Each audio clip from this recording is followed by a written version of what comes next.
Hello and welcome to another episode of the Ecommerce Coffee Break podcast. Today we want to talk about what it takes to succeed against all odds. Now, this is a big topic and we want to dive a little bit in one story and give you an example of what that actually can mean. With me on the show, I have Harry Saunders. He's the founder and director of StudioHawk.com.au. His agency has won awards like Best Marketing Agency at SEMrush Australia Awards 2023, Best Large SEO Agency at Apex Search Awards 2022 and 2023. He has also gained recognition in Forbes 30 Under 30 and as an Australian young entrepreneur in marketing. As a Lighthouse Foundation member, he donates his speaking fees to combat youth homelessness. So let's welcome Harry to the show. Hi, Harry. How are you today? Hey, good. Thanks for having me, Klaus. Harry, let's dive right into it. So it seems you are a very successful entrepreneur, a very successful agency, but that was not always the case. And we are talking a little bit on how to succeed against all odds. Give me a bit of a background story. How did you become the agency owner that you're today? Sure. So I got into the world of SEO when I was 14. I got a job working at a full service marketing company. So they did everything, right? And you know, we did an okay job at everything, but we certainly weren't, exceptional at anything. So I worked there for a few years, and at 17, as you do at that age, you kind of think you can do everything better, that you're smarter, blah, blah, blah, a bit of an ego. And I decided that I would start my own company that would just focus on SEO so that we could be exceptional at SEO, because I saw a really big gap in the market there. So in the process of leaving that company, which I didn't leave on the best terms as I was creating basically a competitor, in the process of doing that, I spent all my money building the company. And it was a really turbulent time in my personal life. So my parents were divorced at a very young age. And my mum was actually homeless. So she was on the streets and I was helping her out. And I was living with my dad's partner, who decided that I was no longer welcome, referred to me as baggage. And unfortunately, just like a lot of young people in Australia and all around the world, I ended up on the streets. So I was homeless under a bridge and couch surfing. So that's where it all kind of started. Yeah, that's a rough start, and a lot of people might give up on that. But you did the opposite. Basically, you had to drive to get you out of the situation, continue with the idea of building your own business. We have a lot of solopreneurs, side hustlers listen to the show, and they want to get in a business. They want to have their own business. So what were the very first steps that you were following to get there? I think for me, I mean, it was I didn't expect to end up homeless or on the streets. And I think the only driving force, if I'm being honest, to keep going was this realization, two things really. Number one was this realization that if I don't do something, I am going to be on the streets for the rest of my life. There's no safety net. There's no one that's going to help me out here. My mom's got no money. I've got a very small family. It's really just my mom and my dad. So, that was basically the situation. So that was one big driving force. And the second one, honestly, was I really just wanted to stick it to the people that said I couldn't do it. And so that's kind of a stupid answer. And hopefully that's not your driving force long term, but it was at the start. Now it's kind of evolved to kind of trying to help others and achieve more. But yeah, when you're starting out, you've just got to really find what is driving you to do it. And when people tell me making money, I mean, if your driving force is to make money, it's just not going to last long, because you're not going to make any money in the first 2 years of a business anyway. Mm-hmm. I mean, even if it's proving people wrong, that can be a strong motivator to get going. Now, yeah. You were quite young. You were like 17 or 18 years young. Yeah. And then getting into the world of business might be rough because everyone sees you as a startup. What was your experience reaching out to your first clients? Look, not to sugarcoat it, it was really tough. I was a 17-year-old kid in dirty clothes because I was on the streets. I didn't have any reputation or name or money to my name. But because of that as well, I didn't really have any pride. So I didn't mind just going up to people at networking events and just saying hi. And the worst thing they could say is ignore me, which is fine. And that happened a lot of times, but I didn't let it get to me. I was just like, I don't really care. I'm just going to persevere and persevere to try and get those first clients. And then the other thing that I think, really good at doing, and I still like to think I am very good at doing, one of my talents is I'm very good at putting my hand up, delegating, and learning things. So when I met someone, maybe they wouldn't be a client, but maybe they would offer some advice or something. And I would just go through, and I like this saying, experience is not advice. So I should say experiences. So people would share their experience of how they've built a business and the lessons they've learned. And I was just a sponge, man. I still am. And I would just absorb all the knowledge, the mistakes they made, what they did, what worked, what didn't in these experience shares. And that really shaped how I did things. And I would be the first to put my hand up and say, hey, I don't know how to do this. Do you have any idea to help? I guess that because I didn't have that pride, there's a big lack of that. So I didn't mind if people thought I was stupid or not. I was happy asking the stupidest questions. I mean, to grow, definitely it helps to have the feeling you're the most stupid person in the room. I Yeah. still have that. I'm happy to be Yeah. the most stupid person because only then you can learn. How much did mentors play a part in your journey? Initially, a massive part. I can't understate, how much of a part. Like I really can't put into words. But basically, I had two fantastic mentors. One was actually a social worker, just trying to help me get off the street, and that was more of a personal mentor. But my other mentor was a guy called Graham Robertson, and he was an ex-CEO of some big brands, and he really kind of saw me. He was actually working with Lighthouse Foundation, who I work with now, who was like a youth homelessness organization. So he really kind of saw me and helped me kind of flesh out this business idea and vision. He taught me about taxes. He taught me about staff. He taught me about dealing with clients. He taught me really so much of what I know today can be attributed to someone like that. So I always say, if you read any media stories, it'll be like self-made success, homeless millionaire. I'm not self-made at all. And I really don't believe that many people are. I think that if you're not willing to put your hand up and find mentors, you're doing it the hard way. Mm-hmm. Now, the initial stage, getting from the street, getting into business was done, but then becoming an entrepreneurship is hard. I mean, it's really hard. Everyone who is in entrepreneurship who knows that there's a lot of things that are thrown at you. What kind of things did you have to fight once you were an entrepreneur? So what kind of roadblocks did you come towards to? I mean, so many roadblocks in the path to starting a business. I think it's just learnings and lessons. I mean, I've learned so many lessons around hiring people, having succession plans in place for people. At different stages of the business, I've learned different lessons and different roadblocks as an entrepreneur. Like when I was starting out, it was mostly about lessons around, how to get work, how to sell yourself, what your USP is, all that kind of stuff, right? And that's probably the hardest part, getting started. And that's where a lot of businesses just don't make it because they're not willing to give it their all, bluntly. A lot of people are willing to give it a few months, and if they are not a millionaire in a few months, they just say, this entrepreneurship thing's not for me.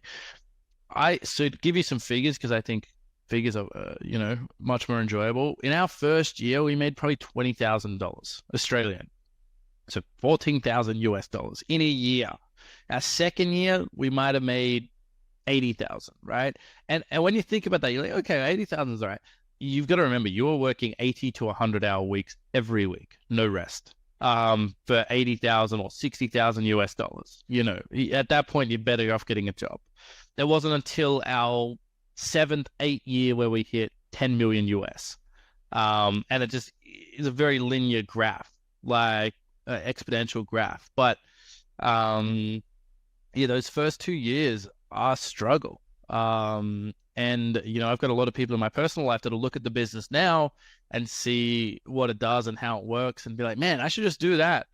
It's years of investment and time before you ever hope to get there. And most people just don't make it over that hurdle.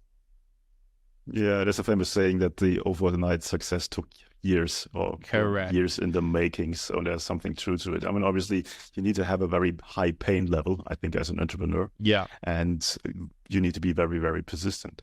Now, you're in the world of digital marketing, of SEO. That's something that's changing very, very quickly. And you're working with a lot of companies out there. What kind of issues do you see that your clients have in their way on growing their business? Yeah, a lot of our business, a lot of like speaking to the e-commerce businesses, a lot of the issues that they have is there's just a lot of different channels of marketing, a lot of different things they need to be across. The big pitfalls I'm seeing at the moment are people that are, trying to, it's a big thing in the US actually. It's a bit different in Australia and the UK where we've got offices. We're just trying to put an office in the US, but this is idea of using one agency to do everything. And I've heard the term one throat to choke, which is an interesting one.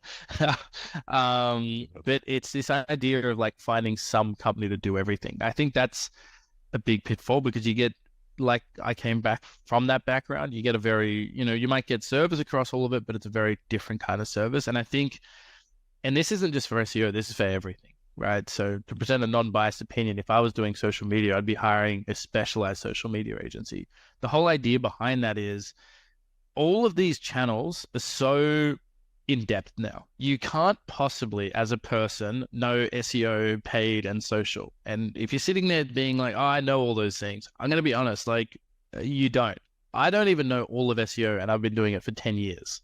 It is a moving game with so many intricacies and differences that you can't possibly know all these things.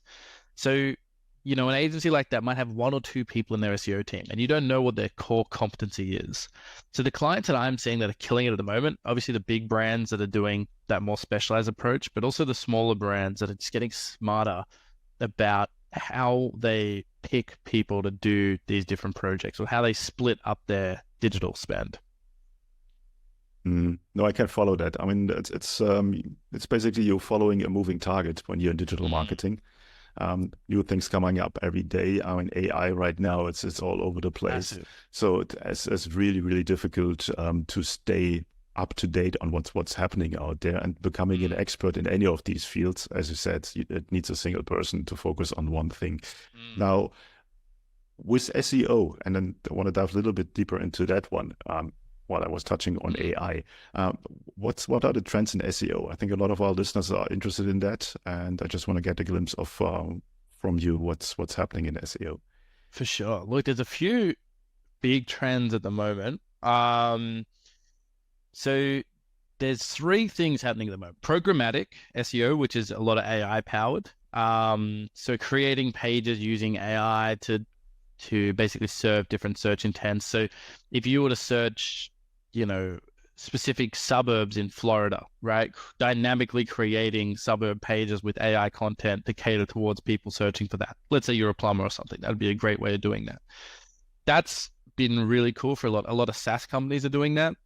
I don't know the longevity of that, to be honest. I think it's a great short-term boost, but it does kind of, not to get too technical, but blow out your crawl budget very quickly, which means basically you've got a lot more pages and all your authority from your website is now spread between all of these.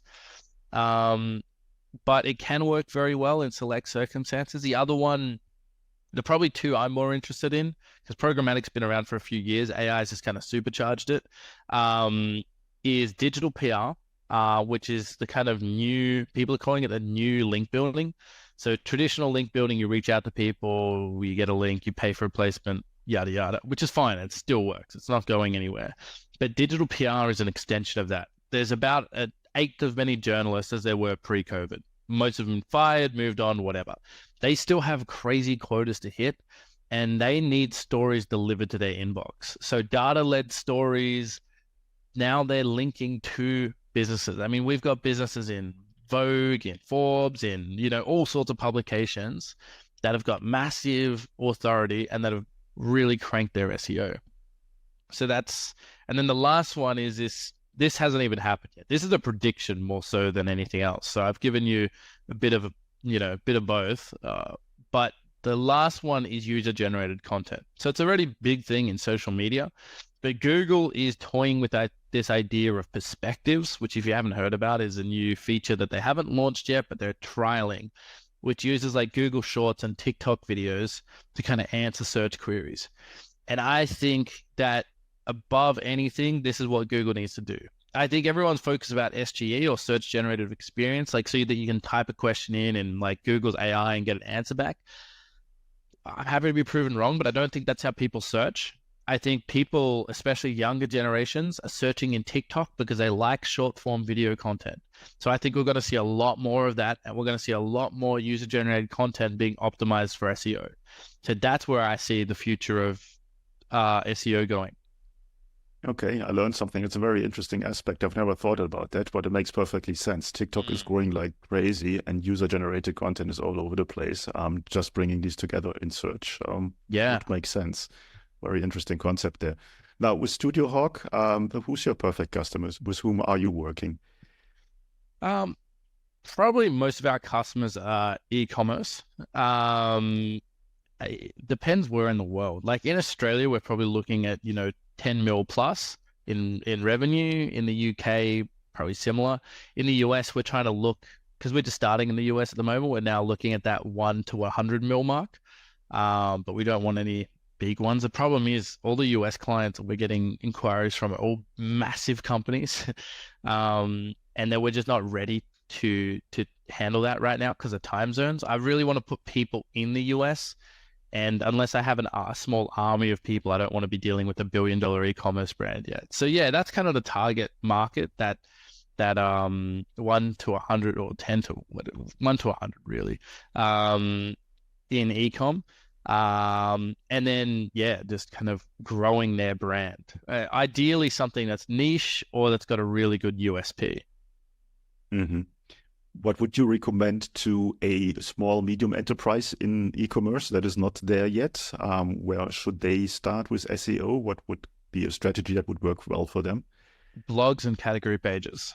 If you do nothing else, go publish blogs, publish category pages. If you look at any e-commerce giant, I guarantee you they are doing blogs and category pages. That is your fundamentals. If you don't have good category pages with, text and internal links and all that kind of stuff, you are leaving money on the table big time. And it's a small job. Same with your blogs. Make sure you've got those done too. You've got more sophisticated things from there, which is like click depth optimization, how you lay out the information architecture of the website. But honestly, if you just did good category pages and good blogs, you could get to 1 to 10 million and then start looking at your IA structure and your click depth. And that's where an SEO company would be better for you. Because I think if you tried to do that yourself, you just lack the experience to know what you should be looking at. Mm-hmm. Awesome tip there. I want to come back a little bit to where we started, the Lighthouse Foundation. You're an ambassador there. Give me a background of what it is and what it does. So Lighthouse is a charity for youth homeless. So in Australia, well, in Victoria specifically, we have about 16 new kids on the street every night, which is horrendous. They don't have a place to go, and it's even worse in other parts of the world. So most people don't know, but about 32% of the homeless population in Australia, these numbers are between 16 and 24. So a lot of youth homelessness. It could be parents divorced, could be similar situations to mine, all sorts of hardships and difficulties. So I'm an ambassador for them. So I raise money and I donate money on behalf of Studio Hawk to make an impact on these kids. So to date, we help operate about 3 houses that have each got groups of these young people in there. And what makes Lighthouse unique is its model of care. So instead of giving hand-me-down clothes, we always get new stuff to make sure that the kids feel valued and important rather than getting secondhand stuff all the time. And then because the biggest problem youth homelessness or charity work normally has in this space is the churn of social workers. It's an incredibly hard job. So we make sure we have support networks for our social workers, because otherwise they just can't shoulder the burden. It's a very hard thing to see young kids so down on their luck, and to not be able to have an immediate impact on that. So that's what I do at the Lighthouse Foundation, and obviously, given my background, I'm very passionate about it. Awesome initiative. So really, really good. I lived for a long time in Africa, and I know and I've seen many, many homeless kids. Before we come to the end of the coffee break today, what is the final thought that you want to leave our listeners with? My final thought that I want to leave people with the e-commerce landscape, there's a fantastic opportunity to be at the forefront of all these changes. Everyone's stressing out, and I know it's been a hard couple of years, especially right now. But there's things that small businesses can do right now to get smart. We talked about things like category pages and blogs, and we touched upon the future of search, like UGC stuff. But seriously, I think that if I was doing e-commerce right now and I wasn't just doing it for clients, I mean, what we're doing for our clients is basically what I'm going to say now. Look at user-generated content, look at digital PR, and look at how you might be able to do some of those things. Are you able to produce user-generated content that you house on your website? Are you able to put that on things like YouTube Shorts? And how can you kind of really show users using your products? Because influencers, outside of massive influencers, I think are on their way out. But I think that the average Joe Blow as user-generated content has got a lot more value than people are looking at right now. And that's going to translate the SEO value for the future. Okay, cool. Where can people find out more about Studio Hawk and yourself? So you can Google Studio Hawk, and there'll be plenty of stuff there. Or if you Google me, Harry Sanders, I'm also on LinkedIn. You can connect with me there. Okay, excellent. I will put the links directly in the show notes, and you're just one click away. Harry, thanks so much for your time today. I think you have an amazing story, and you made a really great company out of it. So thanks so much for sharing that with us, and have a great day. Thank you so much. Cheers. Hey, Klaus here. Thank you for tuning in to another episode. Before we wrap things up, I've got a couple of important points to share. Firstly, if you have enjoyed today's episode and want to support the show, here's a simple way to do it. Help me out with that algorithm magic by liking, commenting, and subscribing on your favorite podcast app. And if you're feeling extra generous, leaving a rating would be great. Your support helps me bringing more impactful guests on the show, and it makes it easier for others to discover the podcast. Secondly, I want to talk about to all your business owners out there. Here's a question. Are you tired of juggling everything in your business while struggling with your marketing tasks? Fed up with hit and miss experiences of hiring freelancers or agencies that don't quite get your vision? But perhaps you're not ready to commit to a full-time in-house marketer just yet. Well, I've got a solution for you. Introducing our fractional marketing team. My team and I provide top-notch experienced marketing professionals to become an extension of your business. Not only will they save you up to 50% on cost compared to traditional hires, but they also take care of all this time-consuming, repetitive and complex marketing tasks that have been holding you back. And this way, you can concentrate on what truly matters, the core of your business. To learn more about how we can help you to scale up your online sales with a fractional team member, head over to our website, smart-ecommerce-marketing.com, or reach out to me directly and I'll get you the details. You will find the links in the show notes. Thanks for being a part of our podcast community, and remember, your support means the world to me. Until next time, see you then.